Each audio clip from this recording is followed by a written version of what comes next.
Saludos amigos, saludos, gracias por estar de nuevo con nosotros en su programa A Rajatabla, Peña de la Democracia en la República Dominicana. Muchas gracias de verdad por darnos ese privilegio de estar con ustedes a través de Teleradio América para todo el mundo con todas sus disponibilidades tecnológicas. También a través de Super TV 55 en Santiago y del novedoso emprendimiento mediático Cananga TV, que nos retransmite a través de las redes los días sábados. Muchas gracias por estar con nosotros, porque ustedes pertenecen a un segmento de la población inteligente, solidario, patriota, que enaltecen a este programa su audiencia. Muchas gracias. En el día de hoy, señores, como le había prometido en los programas anteriores, yo quiero conversar con ustedes especialmente sobre el informe del Fondo Monetario Internacional respecto a el análisis que hizo ese organismo de la economía dominicana, que la auscultó como resultado de, le llaman el acuerdo cuarto de la institución, de la formación, de la fundación del FMI, que le da facultad para auscultar la economía de los países miembros cada año. En este año coincidió con los aprestos que tenemos como país y que tiene el gobierno y que tiene el sector privado y que tienen las autoridades monetarias de impulsar una reforma fiscal.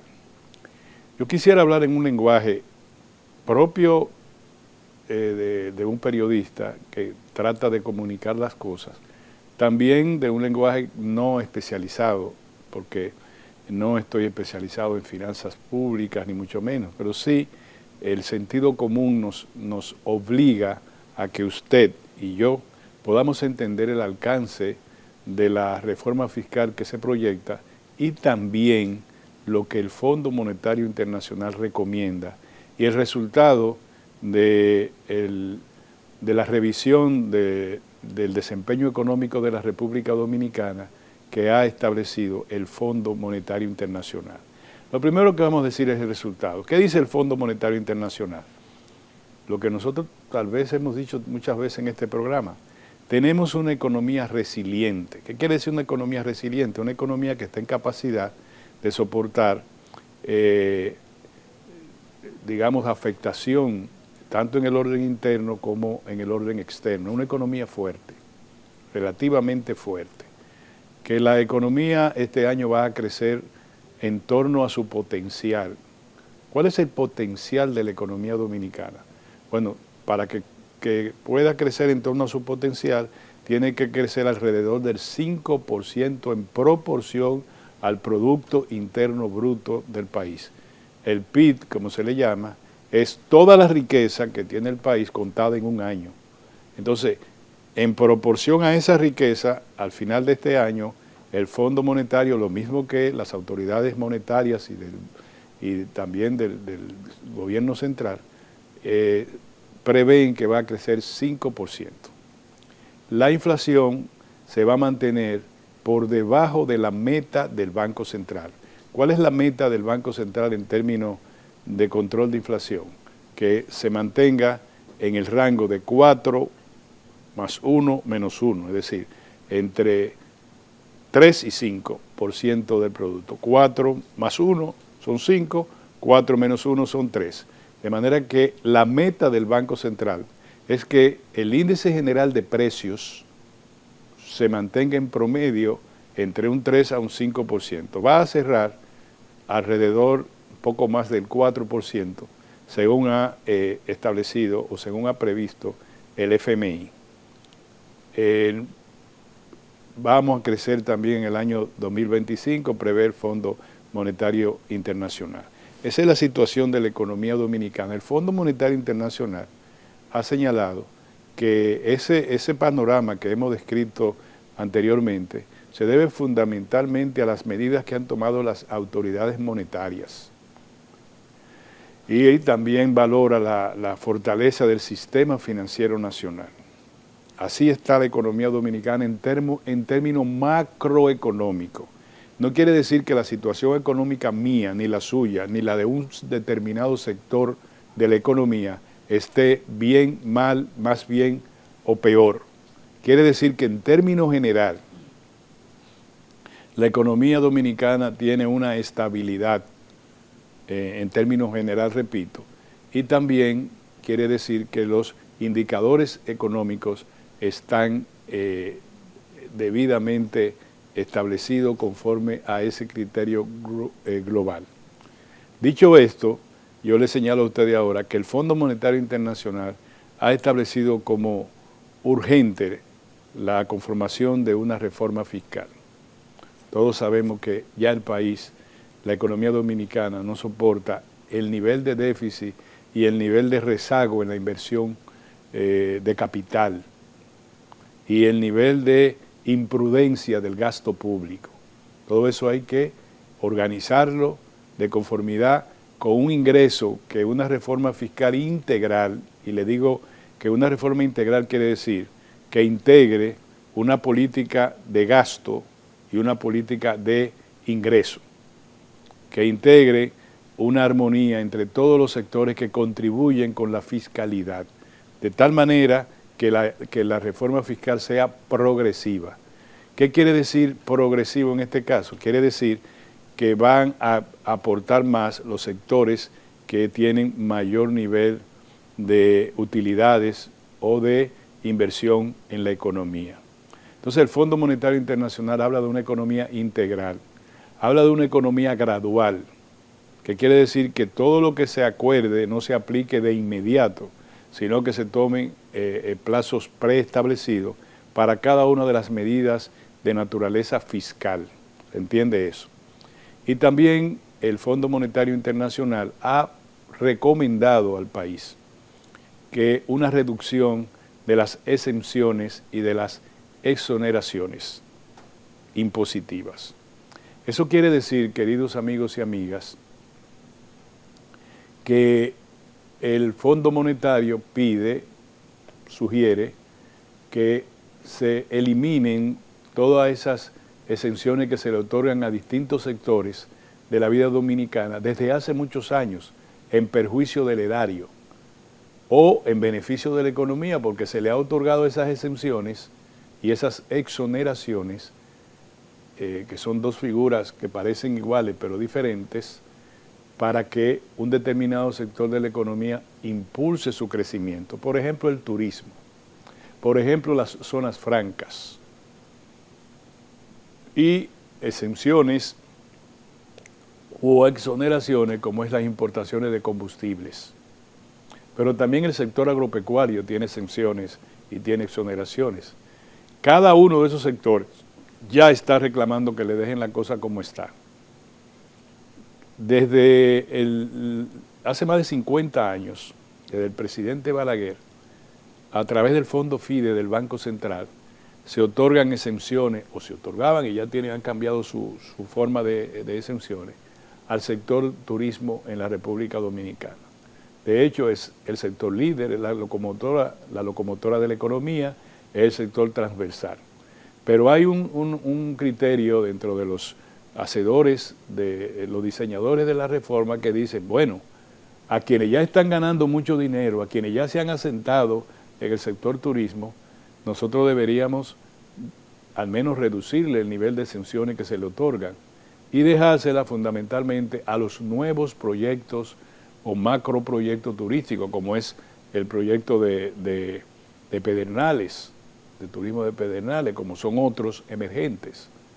Eso que quizá cree una distorsión en un mismo sector, pero algo hay que hacer, porque de los siglos por los siglos no se puede estar otorgando exenciones sin que se responda. Las exenciones tienen que ser temporales, siempre.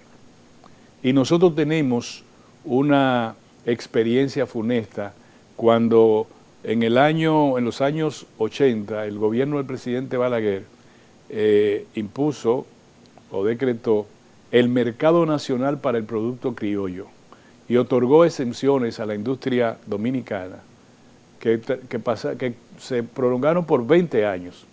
Y al final, yo lo digo con mucho pesar y no de otra manera, las zonas francas La zona industrial, por ejemplo, la de Herrera, que es una zona industrial emblemática, se ha convertido en un consorcio de elaborar plástico. Después de 20 años, en 20 años de exenciones totales y de decir que el mercado nacional era para el producto criollo, nosotros llegamos a crear un modelo de vehículo, ustedes se acuerdan, que le decían el Cacique, nunca más se vio ese vehículo. Una nevera que una de las empresas distribuidoras asumió su nombre para importarla con el nombre que se suponía era el resultado de 2 décadas de exenciones fiscales al sector industrial. No se pudo establecer la fabricación de neveras en la República Dominicana, sino que el nombre que se tenía, Neveras Dominicanas, y ustedes saben la sigla, terminó una de las empresas distribuidoras más importantes del país comprándolo para a sus suplidores decirle, mira, fabrícame con este nombre comercial. Entonces, eso no puede ser ya. Nosotros tenemos que ir a establecer a todos los sectores productivos del país que las exenciones y las exoneraciones tienen que ser temporal. Incluso debería estar fijado en el tiempo. A ustedes le vamos a dar exoneraciones para que impulsen el sector minero, por ejemplo, por 10 años. Bien, 10 años. Las exenciones y las exoneraciones que sean necesarias, pero no por los siglos de los siglos. Amén. Entonces el sector turismo ahora nos dice, si nos quitan las exenciones, perdemos competitividad en el mercado externo. Bueno, hay que preguntar que el turismo de Cancún, si paga o no paga impuestos. Hay que determinar si la Ribera Francesa paga o no paga impuestos. Hay que determinar cada cosa, porque no puede ser que les regalen todo para decirnos a nosotros, tenemos 10 millones de turistas. Muy bien. Y ingresan 10 mil millones de dólares por el turismo. Muy bien, muy bien.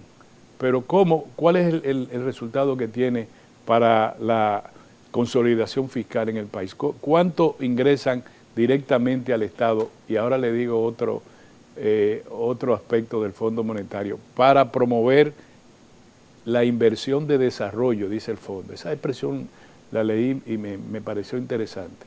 Nosotros le decimos gasto de capital, invertir en una carretera, en una autopista, invertir en una planta eléctrica, invertir en escuelas, reformular el crecimiento y la consolidación del sistema hospitalario nacional, el sistema educativo. Eso es lo que el Fondo Monetario llama inversión de desarrollo. Pero el Fondo Monetario dice, debe ser resiliente a los desastres. O sea, una infraestructura que pueda soportar en una temporada ciclónica como tiene el país.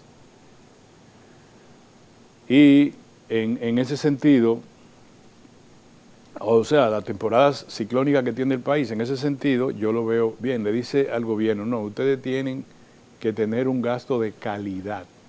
Entonces, ¿qué hace el gobierno? El gobierno nos dice, y quiero que ustedes entiendan bien esto, nosotros vamos a reducir el gasto corriente, vamos a disminuir los ministerios, vamos a clausurar algunos ministerios, vamos a clausurar direcciones generales, pero al mismo tiempo nos dice, no, es para que sea más eficiente el servicio, el sistema público, ¿verdad? Y nos dice también, no vamos a despedir colaboradores en el sector público, por 2 razones. La primera es porque crearía un escozor de naturaleza social y política. Y la segunda es porque el Estado es un gran aportante al Producto Interno Bruto. Pero yo voy a continuar y quisiera que ustedes me ayudaran a soportarme, porque tienen que entender la naturaleza y el alcance que debe tener la reforma fiscal que diseña el gobierno. Nos vemos en un momento.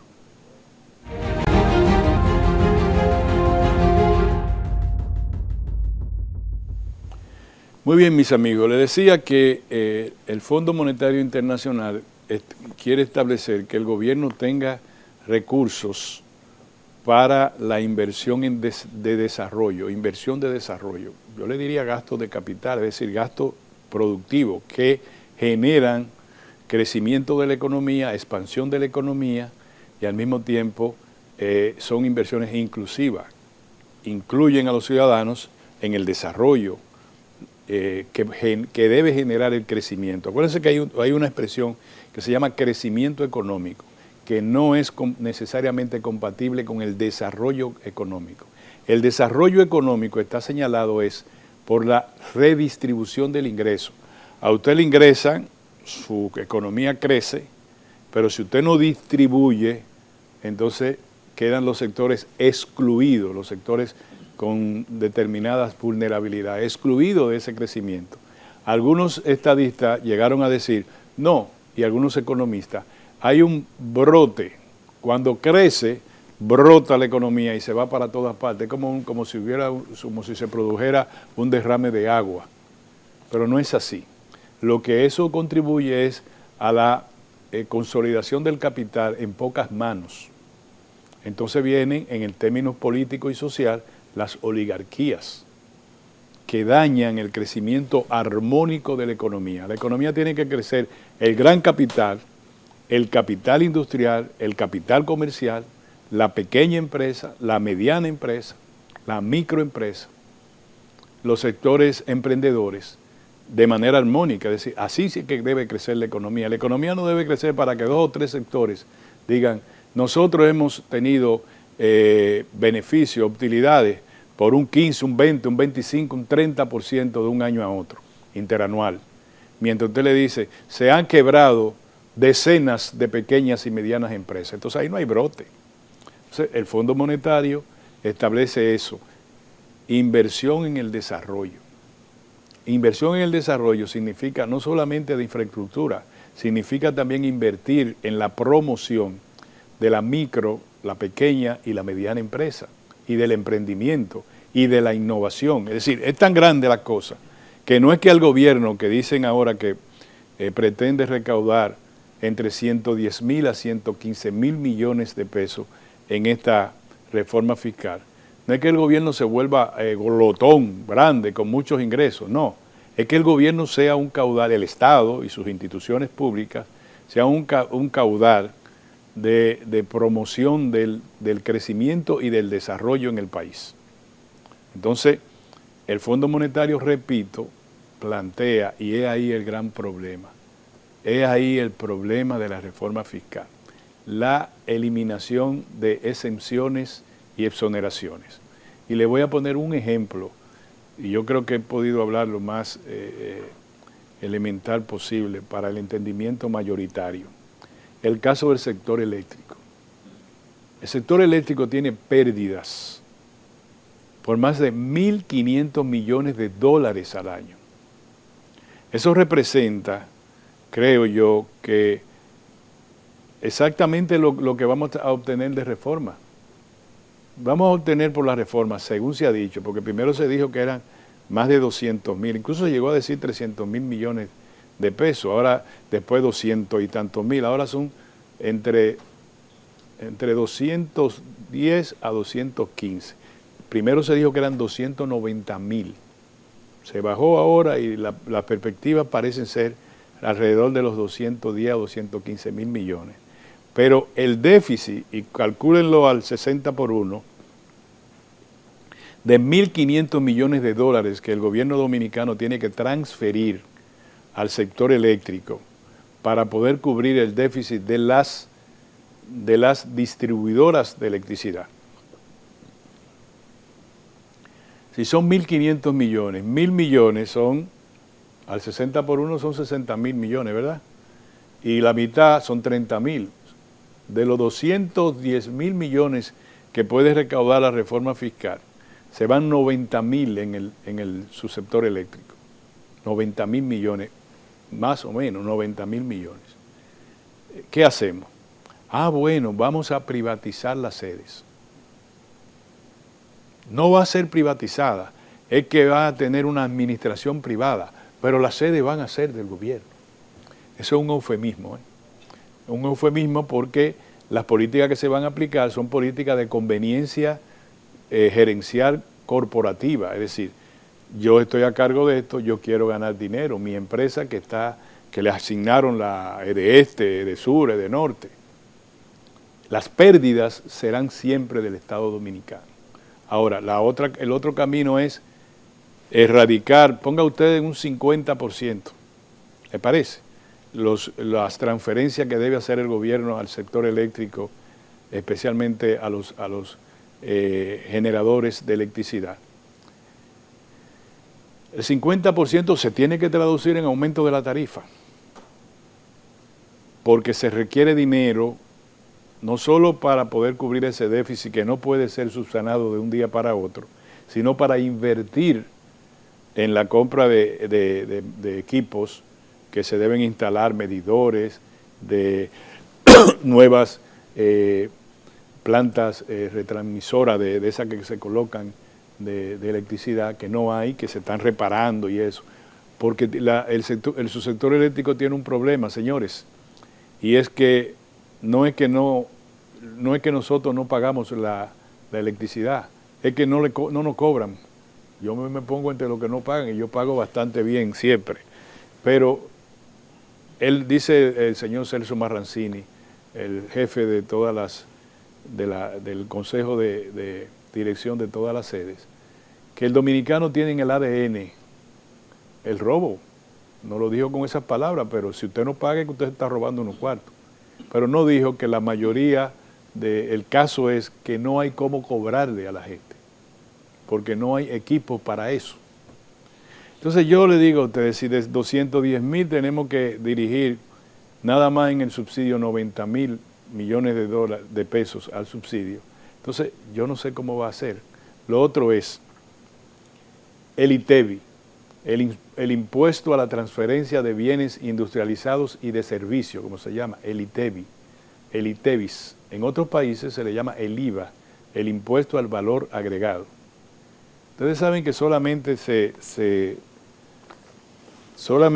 cobra de ese impuesto un 54%. Un 54%, solo se recauda el 34% del ITEVI. Y eso no lo digo yo, y ni lo dice el gobierno, lo dice el sector empresarial, a través del Consejo Nacional de la Empresa Privada. Dicen ellos que tienen instrumentos y razones específicas para señalarlo. De ese impuesto solo se recauda el 34%. Entonces, de ahí, obviamente, a ustedes tienen que entender que sale otra figura, la evasión fiscal. Señores, aquí hay comercios que nos obligan a pagarle en efectivo para evadir el ITEVI. Aquí hay comercios que no pagan el ITEVI, no lo registran. Y hay sector industrial que no lo registra, hay sector comercial que no lo registra. Hay sector de servicio que no lo registran. 34% solo. Ahora, nosotros, los ciudadanos de a pie, nos obligan a pagar el ITEVI. El ITEVI nosotros lo pagamos con nuestra tarjeta de crédito cuando la presentamos, o con cualquier pago, nos cobran el ITEVI. En un restaurante nos cobran el ITEVI.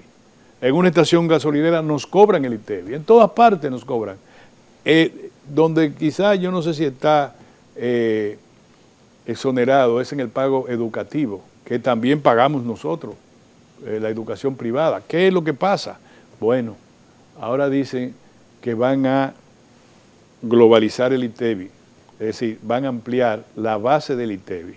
Muy bien, yo creo que sería más transparente. Ahora, yo le pregunto a ustedes, cuando le pongan el ITEVI al bacalao, al arroz, a la habichuela, a la grasa comestible, a los vegetales, a los productos de origen agropecuario, a la leche y lo demás,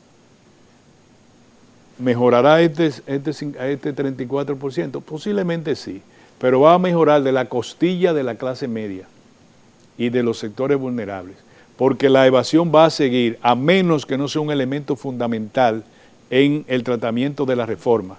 Y para parar la evasión, para detener la hemorragia de exoneraciones y exenciones, por el sector eléctrico va a ser una catástrofe, porque cuando usted venga a su factura que ya le están aumentando y le aumente en la misma proporción que quieren reducir el déficit del subsector eléctrico, mientras hay clientes preferenciales en los sectores industriales y en los sectores empresariales.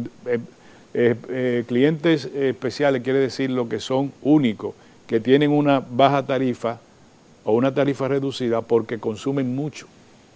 Pero a nosotros, la clase media tiene ya un impuesto al consumo de energía. Cuando usted pasa de 7, no sé si son mega no puede ser porque los megas son muy grandes. Cuando usted pasa de un determinado nivel de consumo, inmediatamente le aumenta el valor de cada kilovatio que usted consume para con ese dinero financiar a los sectores que están subsidiados, es decir, que pagan menos de lo que consumen. Entonces, el Fondo Monetario dice desarrollo, inversión en desarrollo. La clase media paga energía eléctrica muy elevada, tiene que tener una planta adicional, la inseguridad pública, la clase media tiene que tener seguridad privada en los edificios, en las residencias, la clase media paga agua y tiene una cisterna que consume, por lo que la casa le cobra un nivel más alto. La clase media tiene que tener 1, 2, 3 vehículos porque sus hijos van a distintas universidades o colegios y no hay transporte adecuado sino que tiene que tener, el padre sale para el trabajo, la madre para otro trabajo y los hijos para las universidades, tienen que tener vehículos diferentes. Si la clase media está pagando el costo de una sociedad deficiente en los servicios, pero a la clase media que se está mirando para pagar, para que adjudicarle el costo de la reforma. Yo le diría al presidente Luis Abinader, con todo respeto, que piense en el aspecto social, en el aspecto político, en el aspecto económico. Del Fondo Monetario Internacional hay muchas las cosas que se dicen.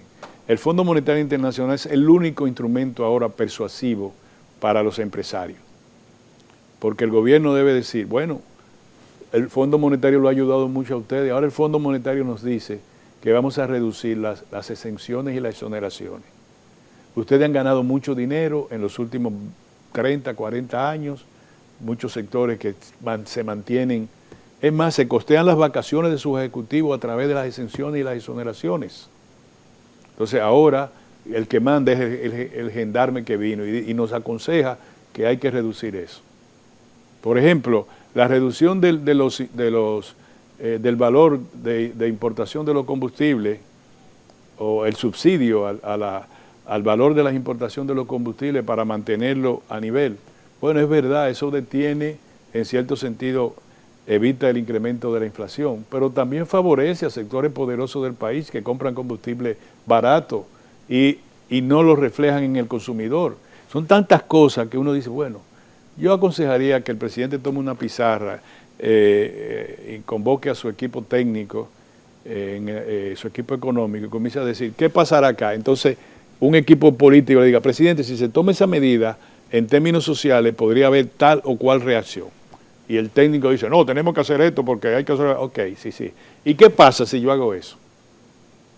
Por eso que el Fondo Monetario, sabiamente, a mí me parece, miren que hablar bien del Fondo Monetario ahora como que no nos cabe a nosotros, que hemos estado tan opuestos a sus políticas de restricciones, pero el Fondo Monetario habla sabiamente de gradualidad.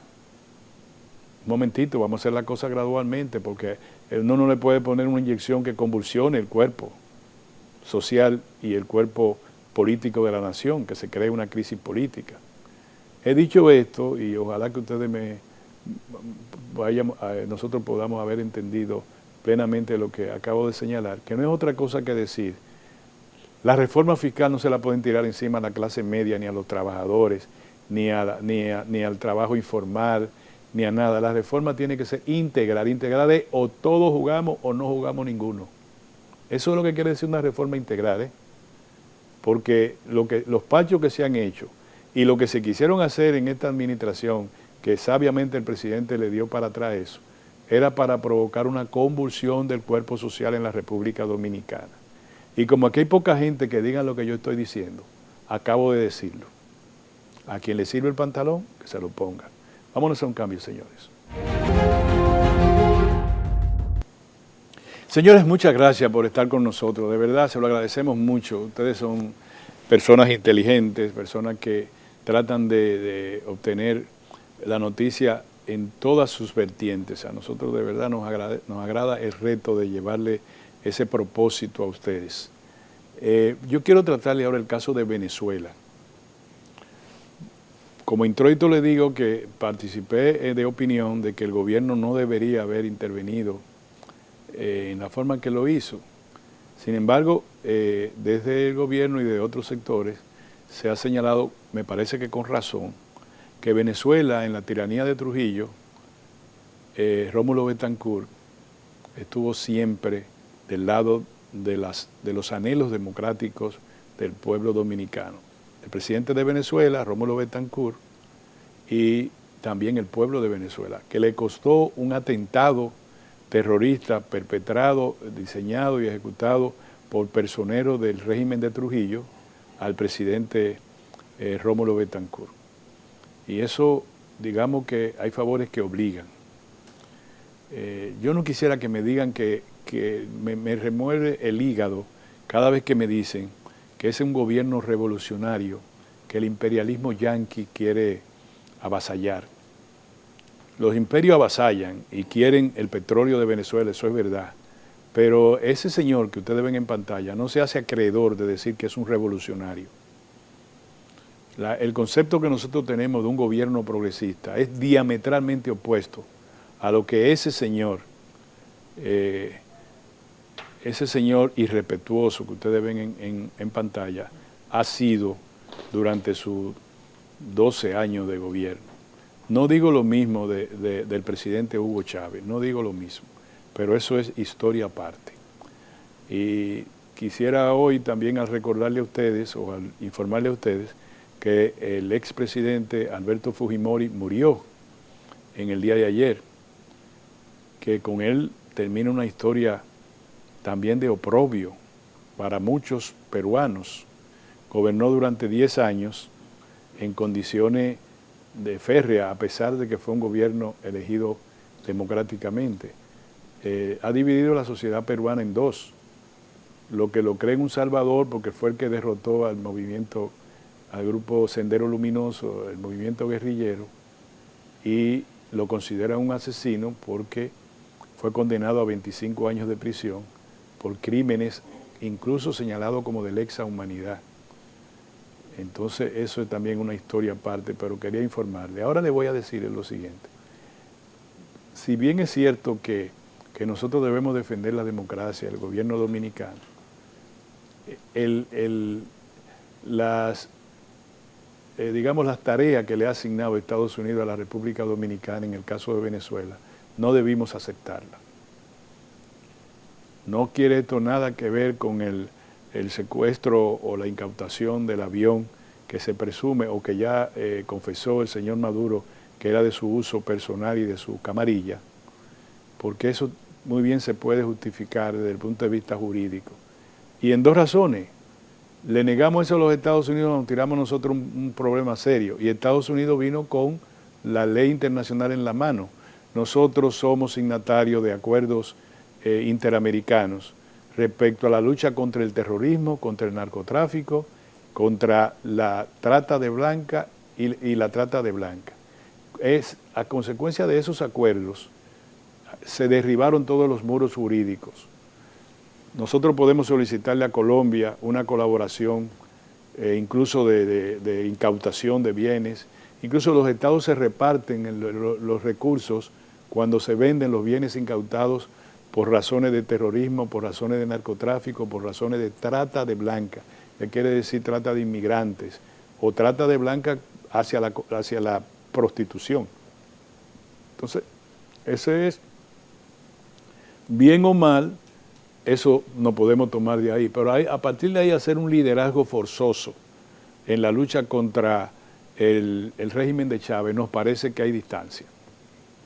Eso debimos dejárselo a Brasil, a Colombia, a Chile, fundamentalmente esos tres países cercanos a Venezuela que sufren en carne viva la consecuencia que nosotros estamos sufriendo con Haití, que es una inmigración desenfrenada y que conlleva otros efectos colaterales graves para la economía de esos países. Por tanto, nosotros, después de eso, par de declaraciones internacionales, remitir eso al derecho internacional, la incautación de ese avión, y ahí se acabó. Pero hicimos un liderazgo por encomienda. Para estar muy bien con los Estados Unidos, comenzamos a hablar de la democracia, qué sé yo cuánto, en situaciones que no nos competían el liderazgo, no la participación. Participamos sí, reclamamos, ¿qué reclama el gobierno dominicano? Que cuenten las actas de las elecciones de Venezuela, ya. No tenemos que decir más nada. Pero esto y lo otro y aquello, y 5 países, una declaración y esto y lo otro, y la República Dominicana bailando. ¿Qué ha pasado?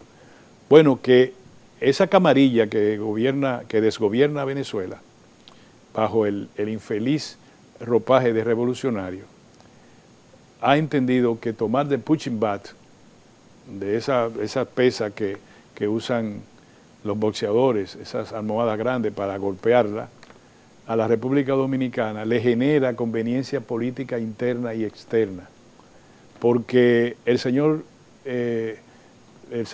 Maduro es tan cobarde que él no le va a marchar a Lula.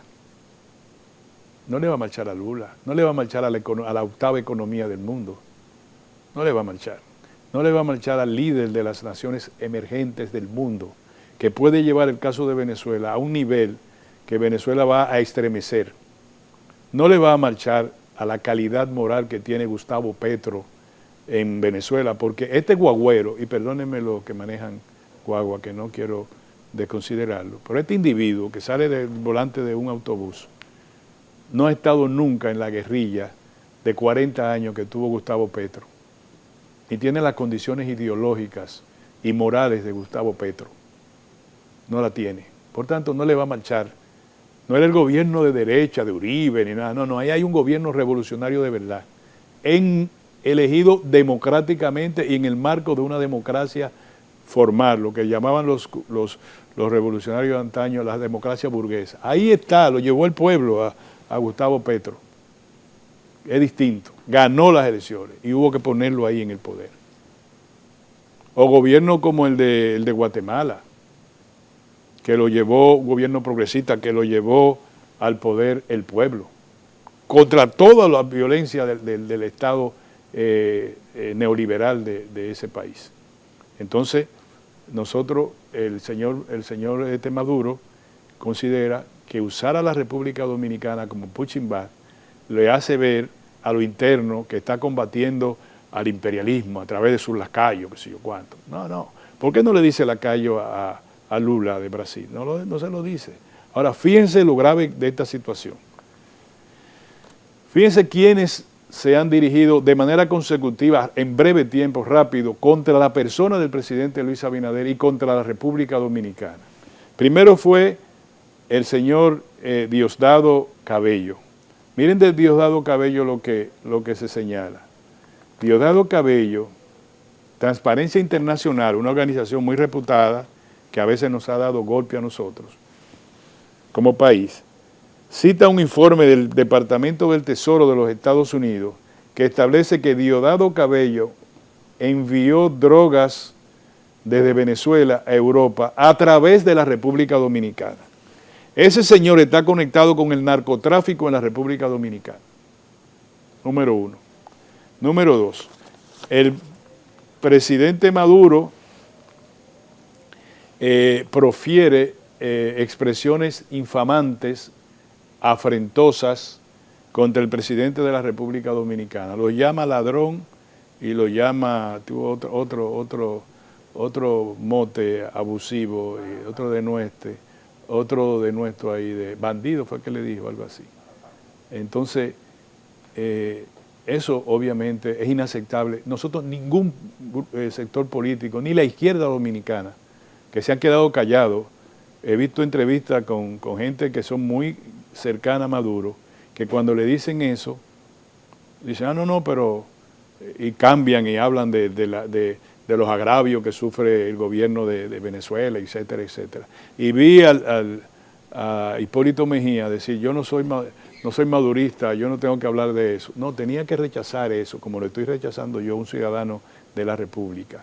Simplemente decir, la República Dominicana no acepta ese abuso verbal del presidente Maduro, no lo acepta y punto.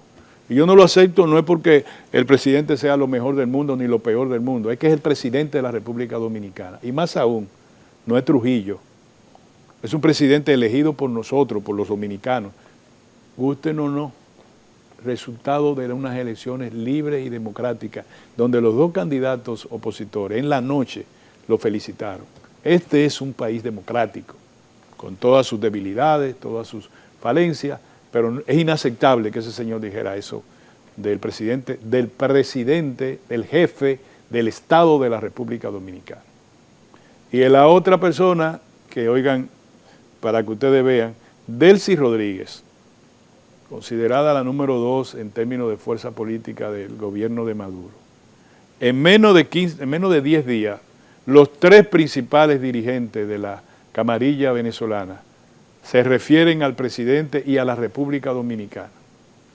Obviamente que eso es una cuestión organizada, considerando que se pueden mantener en la palestra internacional, atacando a un país pequeño pero digno, a un país que es hermano del pueblo de Venezuela, a un pueblo que es hermano del pueblo de Venezuela y que no ha tenido ningún tipo de limitación en aceptar de la mejor manera la inmigración venezolana que huye de esa tiranía. Y esta señora le dice que no le va a regalar ni un chele al gobierno dominicano, así lo dice, y señala que le pide al presidente de la República Dominicana que pague de inmediato 350.212.925 dólares con 48 centavos de dólar. Es un neoimperialismo. Así mismo hace Estados Unidos cuando quiere presionar a través de sus organismos multilaterales, Fondo Monetario o el propio Departamento de Estado, dice, tiene que buscar tal cosa, tiene que pagarme mi cuarto. Por tanto, gente designado por el Departamento de Estado, por el Departamento de Comercio de los Estados Unidos, por las autoridades antidrogas de los Estados Unidos, como narcotraficantes que usaron a la República Dominicana para enviar drogas hacia Estados Unidos y Europa, no tienen calidad moral para hablar de nosotros de esa manera. Y le voy a decir una cosa, vamos a mandar para el carajo a todo el que diga que somos lacayos del imperialismo y todas esas pendejadas. Yo me llevo de Gustavo Petro, que tiene moral revolucionaria para darnos y le sobra a todos nosotros. Yo hablo de Gabriel, el presidente de Chile, que nadie le dice ladrón, y es un revolucionario, y está ahí en Chile designado, nombrado, escogido por el pueblo de Chile. Y yo hablo por Lula, que sacó a 40 millones de la pobreza extrema y de la pobreza moderada y lo convirtió en clase media. Lo de pobreza extrema lo llevó a pobreza moderada y lo de pobreza moderada a la clase media. Esas son la gente que tienen autoridad para hablar. Se me quedaron muchos temas, señor. Yo quiero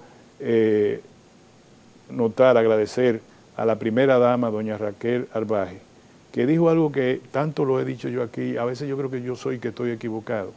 Ella dijo en una entrevista que le hizo la muy querida colega Edith Feble, que el embarazo de adolescente es producto de una violación desde el punto de vista jurídico y llamó a los adultos a no violar a niñas, embarazar a niñas, porque ella dijo, y es lo que yo asumo con mucha solidaridad con ella, es que eso es una violación. Lo que yo no entiendo es por qué el Ministerio Público no actúa en consecuencia. Me parece que doña Raquel Arbaje ha hecho una gran contribución y es una gran mujer que nosotros la respetamos y la admiramos. Muchas gracias, señores, por estar con nosotros. Con la gracia de Dios estaremos de nuevo con ustedes la próxima semana en otro programa a rajatabla. Hasta entonces, señores.